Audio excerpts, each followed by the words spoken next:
Hi everyone, my name's Darryl Panes, CEO of As Good as Gold Australia. This evening, once again, I'm joined by my brother Brian. Thank you, Darryl. As Good as Gold. And this evening, we interview Alasdair Macleod, Head of Research at GoldMoney. We were just saying before we went to air, so much to talk about. That is always the case. I mean, there is just so much happening in the world at the moment. And I don't know what it is, Alasdair, but I think the world is starting to recognise that we're being told a whole heap of lies. The world is full of lies, deceit, and misinformation, and no information. And I want to just give a couple of examples here. In Australia, just recently, just over the last few days, Alasdair, we had the non-reappointment of the RBA Governor, Philip Lowe. Now, his replacement is a lady by the name of Michelle Bullock. And we have been through horrible times. We've had 12 adjustments to the interest rates. There weren't supposed to be any. Yes, and Philip Lowe was responsible for that decision-making exercise. However, one would suggest it was pretty much fully supported by the government over here. And now they've come in and they've said, okay, not good, we're going to replace you. And right at the end of this exercise of increasing interest rates, so we're expecting another 2 interest rate hikes. But you can see what's happening here. The government's in a position where they're going to say, well, see what we did for you. We came in and we changed everything. And there are only 2 interest rate hikes after we made that decision. We're all in this together. We're looking after you. I can see it.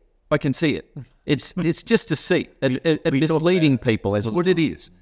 Look, I look at that, and then I look at Dan Andrews, Premier of Victoria, just recently announced that we wouldn't be going ahead, or they wouldn't be going ahead with the Commonwealth Games, mainly due to the fact, or pretty much solely due to the fact, that there was a big blowout in the expenses to run the games.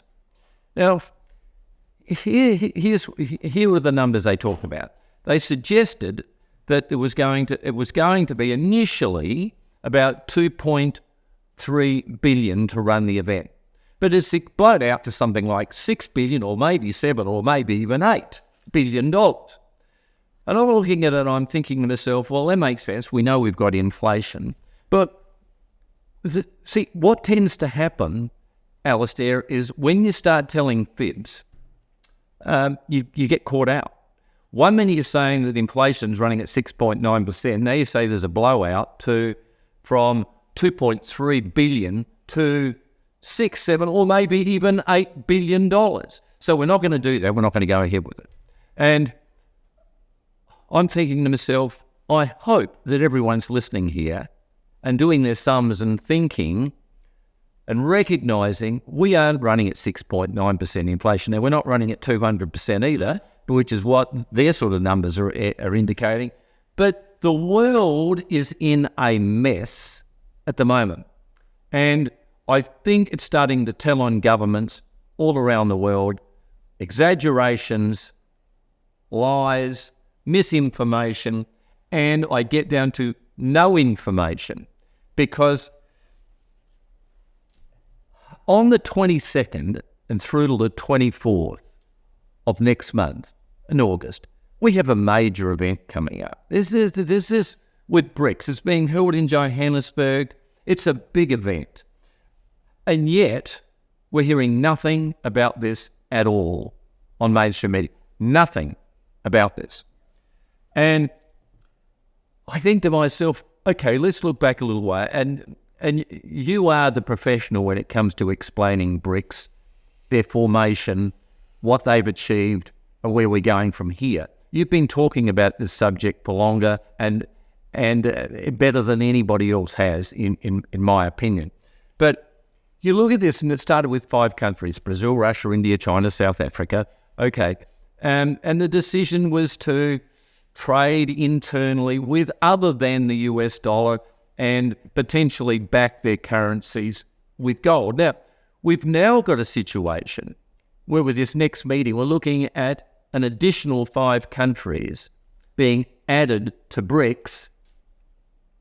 And in total, there are 41, including the new 5. There are in total 41 countries that are looking at and putting their hand up and saying, we want to join BRICS. So we're talking 41 countries, which is way in excess of 50%, representing way in excess of 50% of the global GDP, way in excess of 50% of the population of the world. And no one in mainstream media is talking about it. So I think it was important that we talk about it. And tonight in particular, Alasdair, what I'd like is from you is, what are your thoughts about how is this massive meeting, how is it going to lead to, or how will it impact on the global economy? How will it impact on the US dollar? And how will it impact on gold?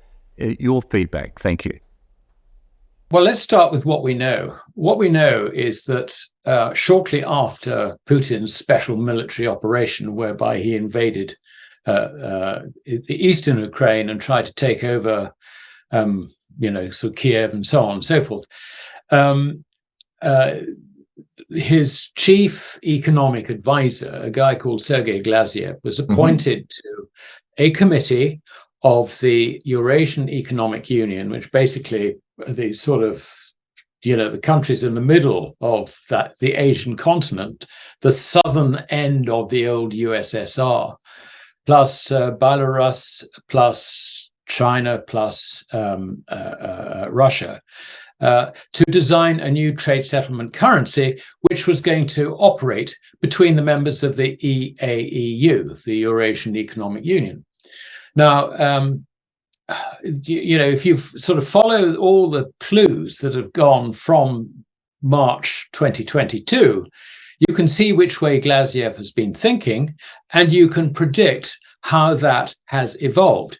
And to cut a long story short, the way it has evolved is that it recognizes that the only way such a currency can really compete against the dollar and remove the dollar from the inter-border trade between these nations was for it to be based on gold. Glaziev himself, you could call him a gold bug, I suppose, in Western terms, because he was behind the enhancement of the Moscow Stock Exchange in the wake of Russian gold being condemned in London on the LBMA. He was also wrote about this in an extremely important article for Veteranski, which is one of the major business papers in Moscow. And it was clear from that. I mean, not only was he talking about sort of gold backing currencies, but in that he was talking specifically about the ruble being backed by gold again. Now that, if you like, is interesting. You would think, okay, he's gone off subject, but no, he hasn't, because it was co-written by his deputy on this EAEU committee. So this is a pretty good steer. Now, it obviously makes sense that this be expanded. And it was originally intended, it was stated in the original press release, to be expanded throughout the Shanghai Cooperation Organization and their affiliates, if you like. Now, obviously, one of these affiliates is BRICS, and BRICS is looking like expanding. Not only that, but I think what we're going to see out of this Johannesburg meeting are proposals to merge BRICS with the Shanghai Cooperation Organization, because virtually all the Shanghai Cooperation Organization's members, dialogue partners, and associates will be attending this BRICS meeting. So I think this is a very big story. It is going to unite the whole of what Mackinder back in 1905 described as the world island, the power base for the world, was actually Central Asia, Eastern Europe, Central Asia, that sort of area. And this is basically what China and Russia have done as hegemons. They've come together basically to turn the whole of that and its suppliers affiliates, however you like to describe it, into one huge, great, common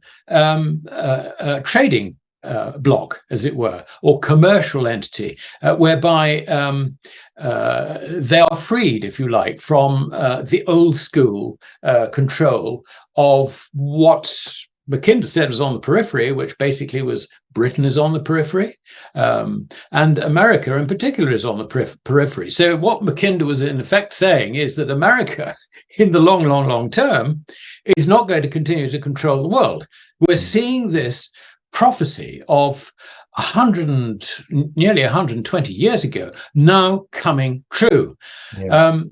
And this is something which we do know that the Russians have particularly looked at. Now, whether the Chinese have looked at it and sort of absorbed the message, I would think is quite likely. But the Chinese have a very different culture, and they're looking at this in a very, very long term. They're looking at this in the context of the next 1,000 years. I mean, this explains the way they act.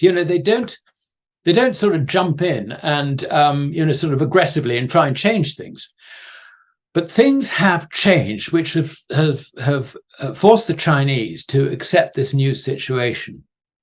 And if you look at the intelligence reports that the Chinese have had from their own military strategists, they are aware that America's means of taking control over various parts of the world, which might have turned dissident, was rarely exhibited in the Latin American crisis back in the late 70s, early 80s, and also the Asian crisis in 1997-98.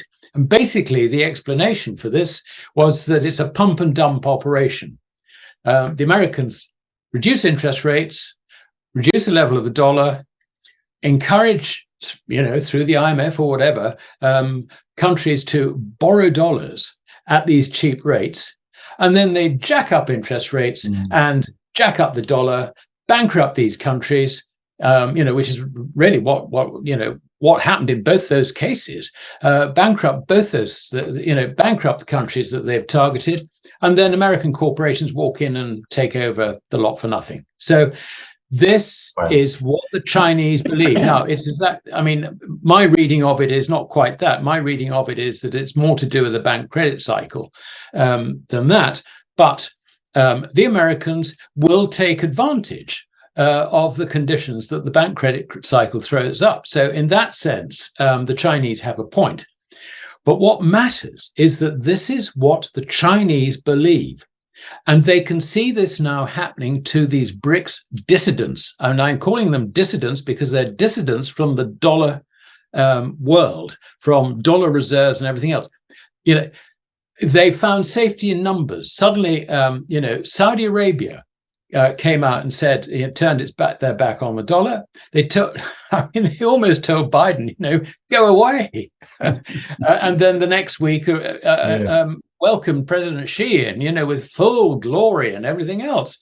So, with that lead from Saudi Arabia, the Gulf Cooperation Council, all the countries around there, and the peace that's arisen in the Middle East as a result of the Americans, in effect, being kicked out of the region. I mean, we've now got Iran talking to Saudi Arabia, diplomatic relations being restored. The Houthi rebel thing in the Yemen is being resolved.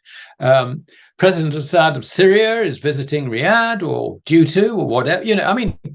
Peace has broken out now that the divide and rule policies of the Americans effectively have been taken out of the equation. Now, the Americans don't like this, but what this has done is it's encouraged everybody who has business with China to say, well, we can maybe sort of shift our, foreign trade policies away from total dependence on the dollar to embrace something wider. And there is a lot of resentment about the way the Americans run things. They have forced regime change. They have got military bases everywhere. You may not like the Americans, but they'll put a damn military base in your country, and this is not good. And the other thing is that any aid that has come from America has always come with political strings attached. And, this is not a good situation for any truly independent country. And you can see this in some of the statements that have come out of the government in Kenya. I mean, I was born there, and I'm wide-eyed, listening to this sort of rebellion. I'm thinking, God, the next thing that'll happen is you'll have the SAS and you'll have the CIA and, Navy SEALs and all the rest of it, and you'll have a regime change. Be careful, lads. But no, what we have is this situation where an awful lot of the world, I mean, as you said, Darryl, over 50% of the world's GDP, in fact, it's over 60% on the basis of purchasing power parity, and 64%, probably more now, because that was when there were 36 nations, 64% of the world's population are moving away from our sphere of influence, and they want to do that. Now, what the Chinese are worried about is that unless they consolidate this extraordinary rapid evolution into their camp, unless they consolidate it, the Americans will turn around and bankrupt these countries by doing their pump and dump operation. We've already seen interest rates rise. We see the Fed continuing to raise them, despite the rate of inflation coming down.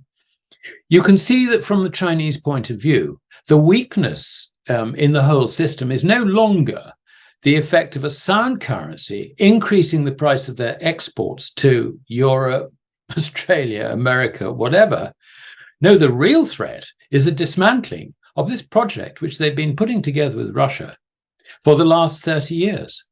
And this is why I think they have indicated that through the new development bank, which is the BRICS bank based in Shanghai, they will make funds available to these countries in order to offset this American action.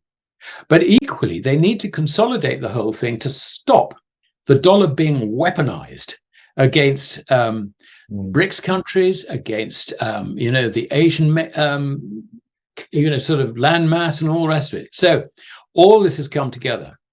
Now, there is another feature which I don't think people really understand, and that is that the countries which cannot get out of the fiat currency trap are ourselves. We have welfare commitments which basically can condemn us to printing money continually and debauching our currencies. This is not the case in any of the BRICS members. Now, they have mismanaged their currencies, of course, but it is perfectly easy for these countries to balance their government budgets. And not only to do that, but if they can do that, then they can go onto some sort of gold standard or currency board arrangement with someone who's already on a gold standard and secure the value of their currencies. And there are also advantages. I mean, if you look at Russia, again, Glaziev said, we've got to go back on a gold standard. In Russia, the Bank of Russia's interest rate is 7.5%. The yield on the 10-year bond is 11.5%. These are huge levels. The rate of inflation there is less than 3%. I think it's about 2.75%. Right. I mean, this is crazy. If the ruble went on to a gold standard, then what would happen is that the interest rates would fall to reflect the soundness of the currency, assuming it's properly backed, credibly backed, which means that interest rates would probably fall, if the British experience of the 19th century is correct, and it is, towards the 3% level, from 7.5% headline, and equally bond rates would come down. So, the prize is far better domestic economic conditions by going on to a gold standard than remaining tied to the West's very fluky and very volatile fiat currencies. So you can see that this is the background to the whole situation. So it's a combination of things. The vested interests within the whole of the BRICS organization is A, to stick together, and B, to have sound money in the backbone, if you like, of this organization, and it will be the consolidation of the whole of the Shanghai Cooperation Organization and BRICS and those intending to join BRICS. They will probably create a new category. They'll say BRICS associates or dialogue partners or something. They will all come together under this. Now, the point about this trade currency is that it is actually very easy to set up. Why? Because the general public are not involved. This is a medium, if you like, of exchange, which will exist between a network of central banks, in my view, with one new central bank created whose sole purpose is to issue and control the relationship between gold and credit of this new currency. This new currency will not be available to non-banks, if you like. Probably not even available to banks in the direct sense, but credit based on it will be. So what you need to do is you need to ensure that there is a strong link between credit, which is created for the purpose of trade, most of which is self-extinguishing, by the way, and the top level of currency, which is firmly linked to gold. If you've got that, then your trade currency is simply the equivalent of gold. That is, I think, what will be proposed, or something similar to that will be proposed at the BRICS meeting on the 22nd to the 24th of August. Now, since all the planning has already been done by Glaziev, whatever he comes up with will be almost a fait accompli. Now, the interesting thing, you referred to, Darryl, you referred to the press not covering this at all. Goodness, it's almost as if there's what we call a D notice on it, which basically is the intelligence services say, thou must not publish this on pain of prosecution. But I think actually it's not so much a D notice, it's just complete ignorance of the importance of this situation. Do bear in mind, for the last 52 years, we have had completely fiat currencies. No relationship between gold and fiat currencies. Gold, as far as our systems are concerned, is just a pet rock. And it's been stated as such by authoritative sources. So we don't understand the implications of this. As the establishment, by which I mean government, press, financial markets, none of them actually have grasped the importance of this. Why? Because everybody only understands fiat currencies, and they think that the dollar is money. But as we've discussed before, it is not. So that, I think, is why this has slipped through the slipped, if you like, through the cracks in the floorboards.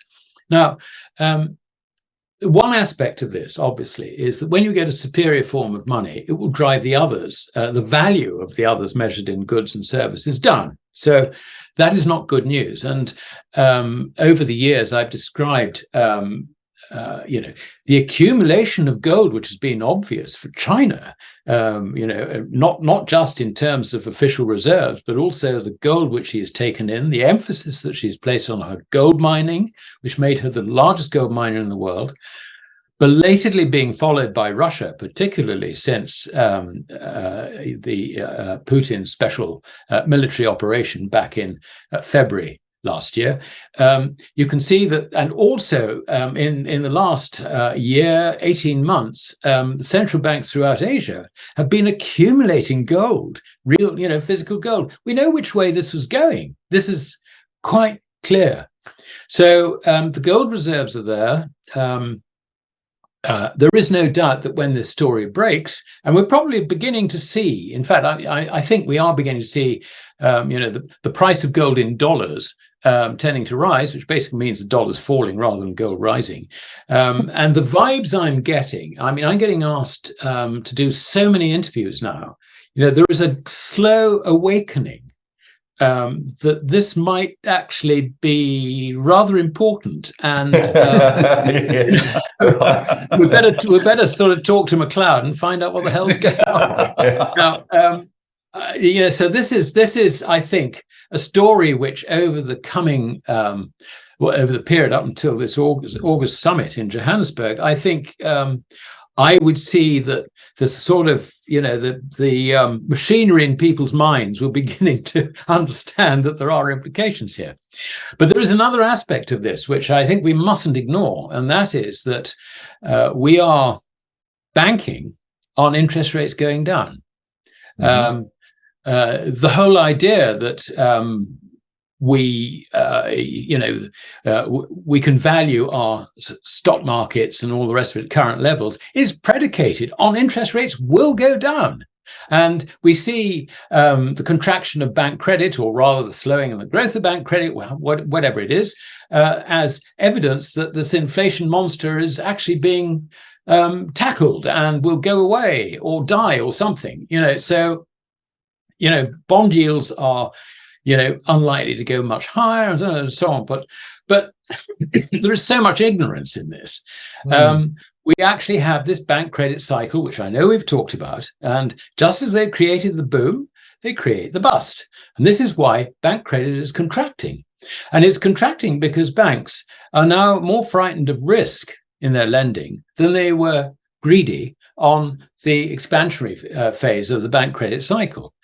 And what this means is that they are restricting credit at a time when businesses are facing increasing costs, pressure on the sales margins, and therefore need liquidity, credit liquidity, in order to stave off insolvency.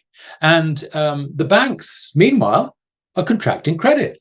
So what does that mean? It means that the interest rates must rise, because if the banks are going to lend to anyone and, buck the trend where they need to, reduce their exposure to, sort of financial assets and also industrial loans, then there's got to be a price. And it's not the current price, it's a higher price, and there will be less available.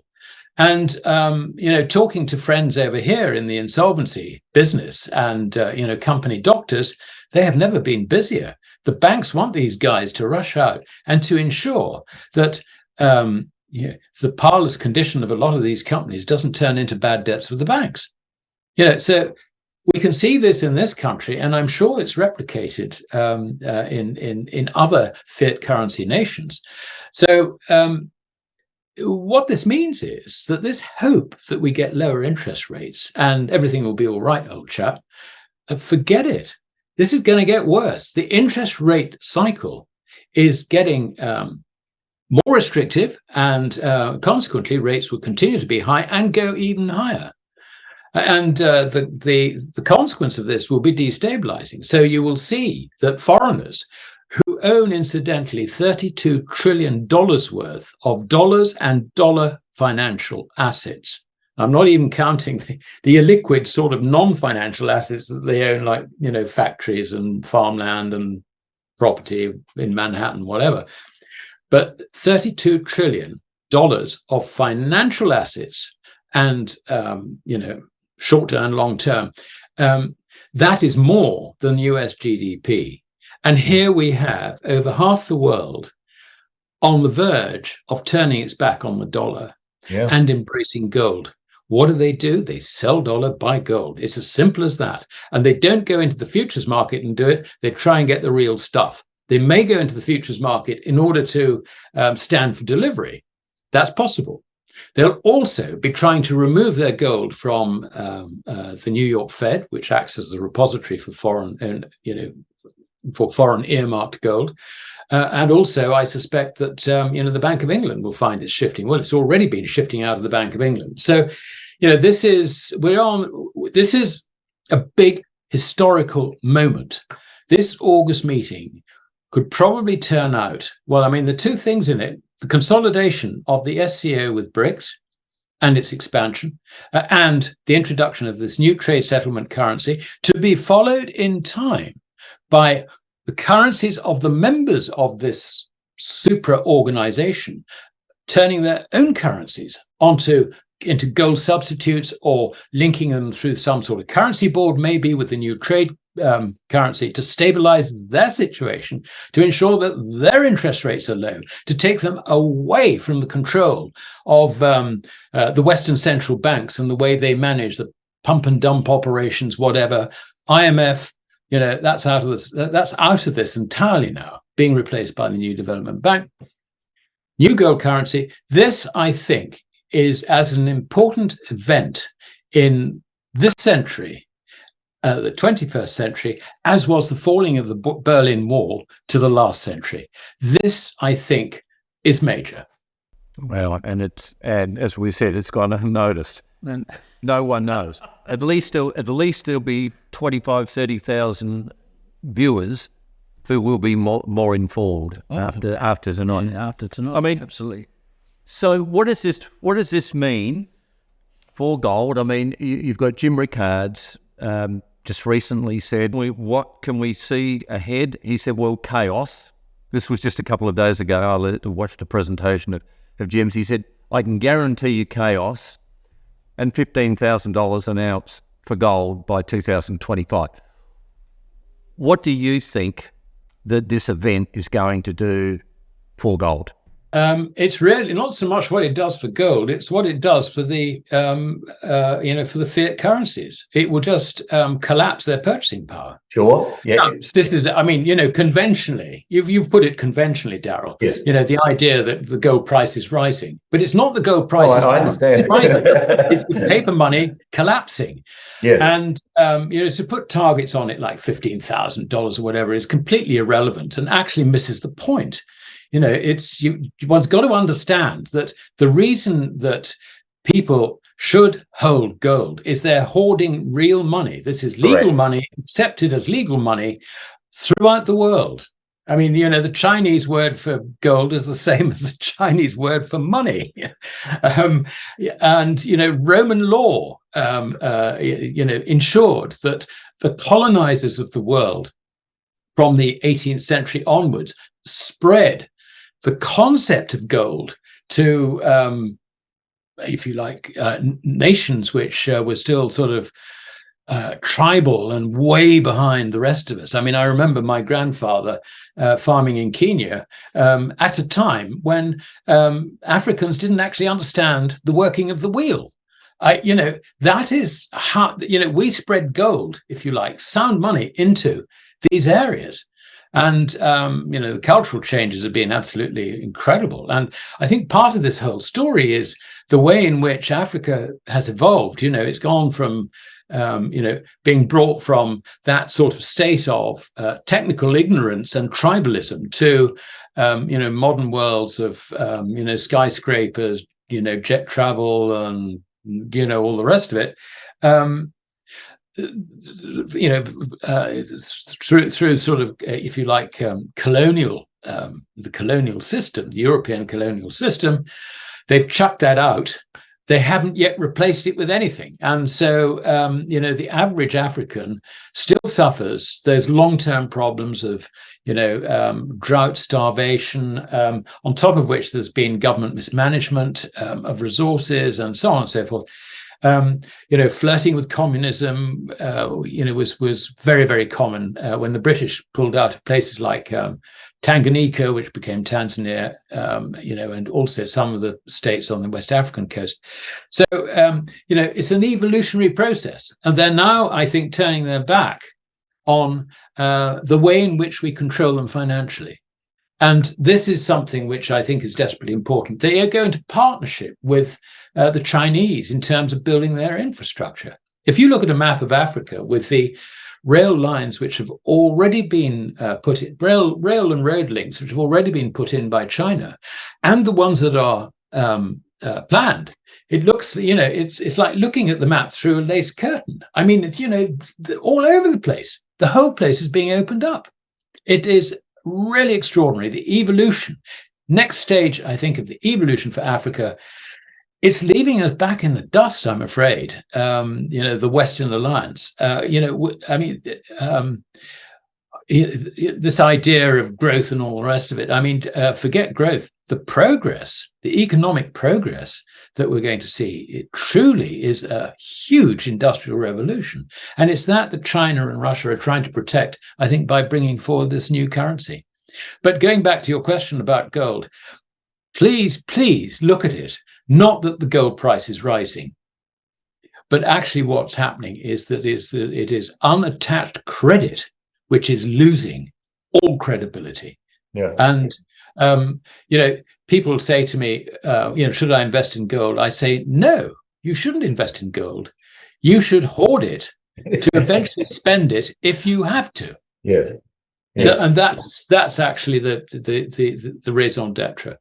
In preference to pricing gold in dollars, it's more about what you can exchange your gold for. That's really what we're saying, isn't it? Yeah. Can I just add to that? There's an interesting point. If you look at the price of oil in 1950 in gold and compare it with the price in gold today, it has halved over all that time. Now, put yourself in the position of the Saudis, who traditionally have always had metallic money. The Russians, who I've just said, now understand gold, not that they ever really forgot about gold, and the Iranians, who also understand gold. So you're now talking about the world's biggest oil exporters, all understanding that they've been ripped off by the dollar over the last over the last 70 years, with all the volatility, which incidentally is hardly visible in gold in terms of prices. And how do you plan your exploration if you can't be certain of the future price? If it's doing that, that you can't work out with any certainty whether you should indulge in, whether you should invest in this or that or whatever. That is all going to change. And this is such an important element of sound money, which I'm afraid our Keynesian world just completely misses. Stealing some of my thunder, Alasdair, for my questions here. But you made a point, Jim Rickards. I understand where he's coming from, but Alasdair's always been right. It's what you can buy with your ounce of gold. And I'm going to bring a point here, because Alasdair, you do it with oil, copper, and a few other resources there. But and I've said on those lines that when Henry Ford produced the Model T, it was $20 an ounce gold, right? Which is $360. But it was 18 ounces of gold that bought that motor car. Now, Darryl and I do seminars, and I bring this up to date, especially in Australia, where we used to have a vibrant automotive industry. Now it's dead in the water. We don't have one. But in Australia, our average motor car, sedan, that 5 people can sit in it, right? Doesn't have to be, now they're not made in Australia, but that's only about 3 years ago. So we're talking about a 40,000 Australian dollar motor car. Now, in 2018, it used to be about 23 ounces of gold that would buy that motor car, right? Now it's 2023. That 23 ounces has come down to 13.5 ounces of gold to buy the same $40,000 motor car. So it's what you can buy with the 1 ounce of gold, and nothing to do with what the US dollar price is. And I believe that with what you're saying there, Alasdair, with what you can do with an ounce of gold as money, you'll be able to buy these typical average motor car in Australia for 3 to 4 ounces of gold. And that's how you measure gold. Dead right. I mean, there is another aspect of this. And of course, we're talking about a situation where, in real terms, the value of goods, the value of everything measured in gold remains more or less constant. Now, as currency is driven out of circulation, what happens is that the demand to escape from the currency to get into sound money accelerates, so that the value of sound money is driven up to a premium, and a significant premium. And this is something which I've described in the past, about what happened in the German inflation. And I think I've told your viewers this, that you could buy a fantastic house in Berlin, 6 bedrooms, swanky part of Berlin, whatever, for $100 in 1923. $100 was just under 5 ounces of gold.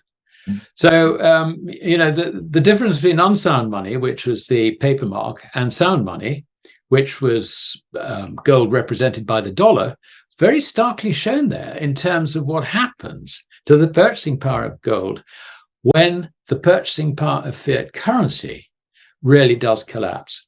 So we're not even talking about that yet. We're only talking about a situation where, the purchasing power of fiat currency goes down, while the purchasing power of gold remains relatively constant. Eventually, the collapse of our paper currencies bound to drive up the premium, if you like, in gold in terms of its purchasing power. Yeah, got it. Absolutely. You mentioned also these countries that are sick and tired of being ripped off by the US and the US dollar, of course. Egon von Greyerz came up with a really startling statement, I thought. I'm interested in your response to this. But he said, he's talking about the US debt explosion. Why are these countries so angry and being committed to trading in US dollars? Since the US was founded, he says, in 1776, it took 221 years until 1997 for the debt to go from nothing, 0, to 21 trillion. That's right. 221 years to get to 21 trillion. In the last 4 years, it's emulated that exactly. The US debt is up $21 trillion. From 4 years ago. Yeah. I mean, so, yes, they're sick and tired of it. And there needs to be a change. The point is, and you've mentioned it, it's all about debasement of currency. That's what it is. And so your currency, as we've just said, it's not about what you can, how the price of gold. It's about what you can exchange for it. But I'm going to ask a question just quickly. This is all about history repeating itself. 4 or 5 predecessors prior to the United States of America, they all made the same mistake. Same thing happened. My question would be, will they ever learn? Will they ever learn? And what would it take to make the necessary change and adhere to a good, sound policy? Well, the answer is they can only learn the hard way, and unfortunately at our expense. So, the establishment is entirely Keynesian. They're entirely sold and believe in the state theory of money. Basically, that money is not a matter for you and I as individuals, what we use in exchange for goods and services, to be agreed between us, but it is a matter for the state to impose upon us. This is very, very firmly the belief of all economists, the entire investment establishment, with the exception of a few mavericks like us, perhaps, and the only thing that will change that is a collapse of the system. And this is why I've always felt that the evolution of this problem is collapse first, remedy second. Now, I'm not even sure that they will come up with the right remedy, because there's got to be a complete re-education process. You're going to get, I think this is one of the reasons why nobody really is treating this, new BRICS trade settlement currency seriously, because they just don't understand the implications. You would think that, during a currency collapse, there will come a point where someone turns around and says, we got it wrong. What we have to do is we have to secure the value of the currency by reintroducing a credible gold standard for the currency. But the intellectual hoops that everybody has to go through to get to that point means it's virtually impossible to see how you could arrive at that point, of recognizing the remedy, as it were. And what you're likely to see instead is increasing control by the state over our affairs. This is the whole point about CBDCs. They want to control what we do more, because what is the risk to the state? It is us acting as free individuals. That has got to be suppressed, because we now have no alternative, speaking from the statist point of view, in terms of avoiding things slipping into some sort of crisis. So you can see that they're going completely down the wrong route. And this sort of belief, if you like, that the state controls everything and that humans have got to be controlled even extends to artificial intelligence, which one of my friends keeps on calling artificial insemination. But this, the point about AI is that, it is thought that they can effectively replace human thinking. It can't. I mean, it can replace a lot of mechanical jobs because it is based on mathematics, if you like. A robot does things on a mathematical basis. But that's not how humanity works. Humanity works on changing moods, changing desires, changing objectives, and all the rest of it. And there is absolutely no way that AI can be used to do this. But it's not going to stop the state trying to use AI to control us. So I think we're going to go through, sort of through the valley of the shadow of death, as it were, before we can emerge on the other side. Wow. I think, I wrote down, Darryl, a few points from Alasdair that he's made, and we're going to stick to the subject. One point was the BRIC nations won't want to use the US dollar. I fully understand that, why they don't want to. But the US has printed all of these zillions, really trillions of dollars that are out there. So as I see it, those trillions of dollars aren't going to be used anymore outside of within America and maybe a few other Western nations for the time being. What happens? What happens to those US dollars? Does the Federal Reserve take them back in, or is there a depression in the United States because the amount of dollars that are flowing through? It's a very good question, because just look at the numbers. We've got about 32 trillion of foreign ownership of dollars and dollar financial assets. The ownership, of that, around about 6.5 trillion is, cash and, deposits and things like treasury bills and certificates of deposit and so on and so forth, with maturities of less than a year. Okay, so that's the liquidity bit. The liquidity held in foreign currencies by Americans is around about 600 billion. So you can see that there is not very much there to absorb the potential liquidation of dollars. And this, quite frankly, means that the dollar is in real trouble if the foreigners start selling.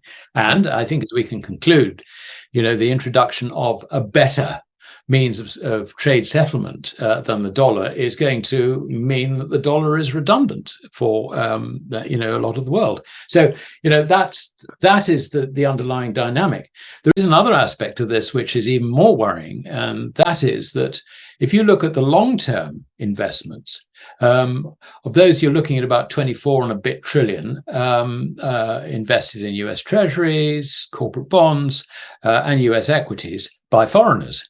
Now, if they sell US equities, these are in ADR forms. And what it means is that unless they add to their dollars, which is a situation we're not talking about, if they sell their equities or bonds, then they will also almost certainly be selling the dollars as well. So if you get a bear market, just putting the BRICS thing aside, if you get a bear market, there's an awful lot of foreign ownership to unwind. Now, let's look at the other side. The Americans own roughly, it's estimated, about 14 trillion of foreign equities and bonds. This is against the 24 trillion, so 14 to 24. But their ownership of foreign equities are all in ADR form. In other words, they've already been converted into dollars. So when they sell these equities and they sell these bonds, because, it's all been loaned out, loans to Liberia or Argentina, whatever, all done in dollars. Yeah. There is no foreign exchange offset to the foreign selling of long-term securities from selling or unwinding of foreign positions by US investors. So what you're actually looking at is the total liquidity in the private sector is that 600 billion against 32 trillion. So, how do you absorb selling from that huge great pile when you've got a tiny little pile like that to absorb it? Now, when it comes to currency swaps, That's pretty limited because currency swaps are usually of the order of something like, 20 or $50 billion, with 6 banks, something like that. Not the banks, incidentally, of the nations which are likely to turn sellers of dollars. But the effect of activating these swap lines, while it's limited and it might have a short-term support level, is to contract the amount of credit within the system. So you're making the situation worse on the domestic front, tending to increase pressure for interest rates to continue to rise. And the relevance of this point, if you look at the chart of and it'll be in my article, incidentally, which will be posted for GoldMoney today. So, your viewers can go and look at this. The chart of the trade-weighted index for the dollar is just broken down quite dramatically.